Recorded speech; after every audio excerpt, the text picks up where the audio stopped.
गालिबन हज़रत मरियम का किस्सा मज़कूर है। क्या फरमाया, वलम अकू, जो है कि काश कि हज़रत ईसा को पैदा करने से पहले रब्बा मुझे उठा ले। इतनी शदीद तकलीफ इन मराहिल से माँ गुजरती है तब हमारा वजूद दुनिया में होता है।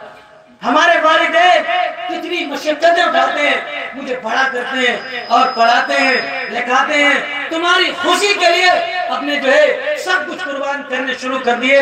मैंने सुना है बुजुर्गों से कि वे कहा करते हैं कि मैं जब मैं शादीशुदा नहीं था, यानी बाप नहीं बना था, बड़ा कपड़े पहनने का शौकीन था, बाप बना कपड़े चले गए, बाप बना कपड़े की शौक चली गई। क्यों? बच्चे के लिए।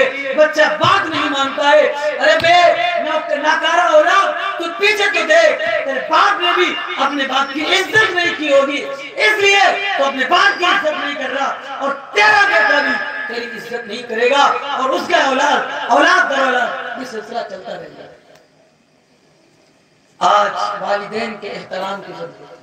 खास तौर पर मैं उनको कह रहा हूँ जिनके वालिदैन जा चुके हैं, वालिदैन ने वालिद नहीं वालिदा, उनके लिए कुछ ना कुछ एहसाले सवाब करते रहा करें।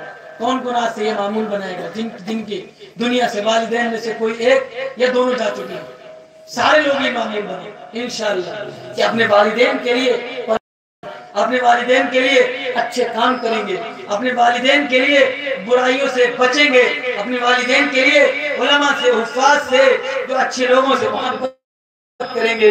अल्लाह ताला कहने से ज्यादा अमल की तौफीक से नवाज़े। आमीन व आखिरु दावाना अल्हम्दुलिल्लाहि रब्बिल आलमीन।